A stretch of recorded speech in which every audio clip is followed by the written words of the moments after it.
a respectable woman. Mrs. Baroda was a little provoked to learn that her husband expected his friend, Gouvernail, up to spend a week or two on the plantation. They had entertained a good deal during the winter, much of the time had also been passed in New Orleans in various forms of mild dissipation. She was looking forward to a period of unbroken rest, now, an undisturbed tete-a-tete with her husband, when he informed her that Gouvernail was coming up to stay a week or two. This was a man she had heard much of but never seen. He had been her husband's college friend, was now a journalist, and in no sense a society man or a man about town, which were, perhaps, some of the reasons she had never met him. But she had unconsciously formed an image of him in her mind. She pictured him tall, slim, cynical, with eyeglasses, and his hands in his pockets, and she did not like him.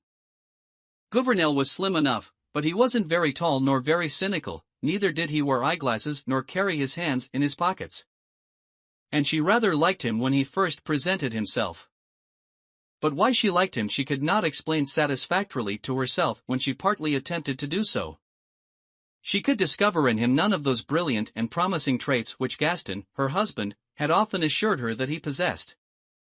On the contrary, he sat rather mute and receptive before her chatty eagerness to make him feel at home and in face of Gaston's frank and wordy hospitality.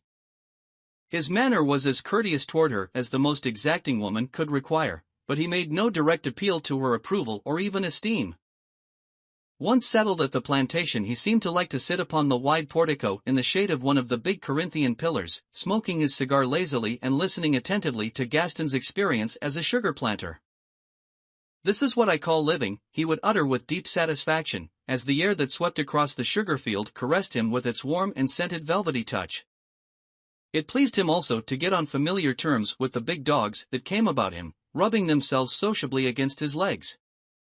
He did not care to fish, and displayed no eagerness to go out and kill grosbecs when Gaston proposed doing so. Gouvernail's personality puzzled Mrs. Baroda, but she liked him. Indeed, he was a lovable, inoffensive fellow.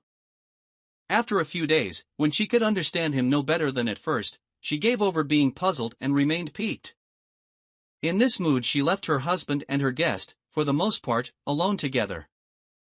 Then, finding that Gouvernail took no manner of exception to her action, she imposed her society upon him, accompanying him in his idle strolls to the mill and walks along the Bata. She persistently sought to penetrate the reserve in which he had unconsciously enveloped himself. "When is he going, your friend?" she one day asked her husband. "For my part, he tires me frightfully."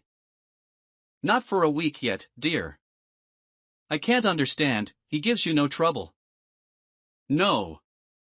I should like him better if he did, if he were more like others, and I had to plan somewhat for his comfort and enjoyment." Gaston took his wife's pretty face between his hands and looked tenderly and laughingly into her troubled eyes. They were making a bit of toilet sociably together in Mrs. Baroda's dressing room. "You are full of surprises, ma belle," he said to her. "Even I can never count upon how you are going to act under given conditions." He kissed her and turned to fasten his cravat before the mirror. "Here you are," he went on, taking poor Gouvernail seriously and making a commotion over him, the last thing he would desire or expect. "Commotion!"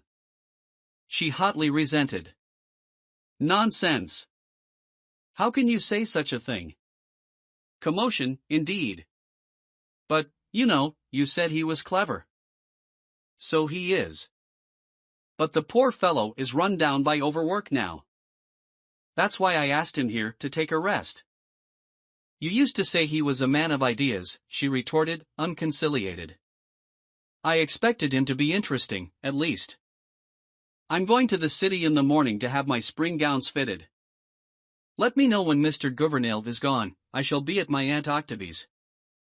That night she went and sat alone upon a bench that stood beneath a live oak tree at the edge of the gravel walk. She had never known her thoughts or her intentions to be so confused.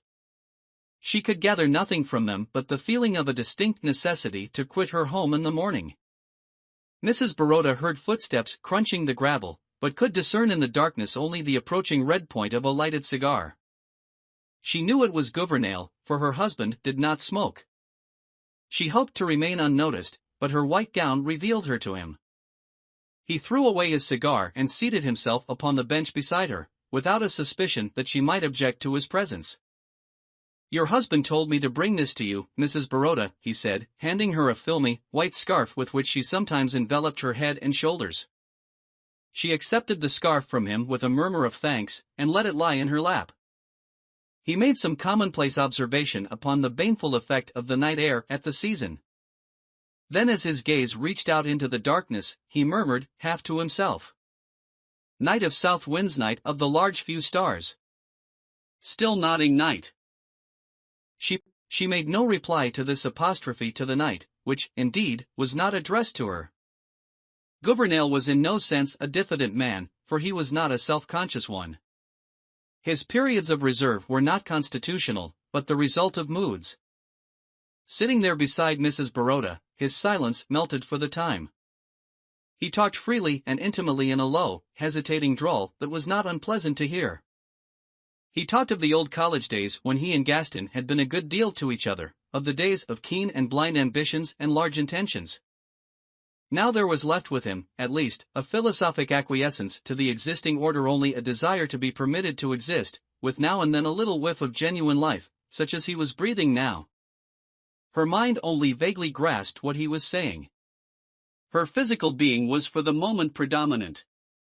She was not thinking of his words, only drinking in the tones of his voice.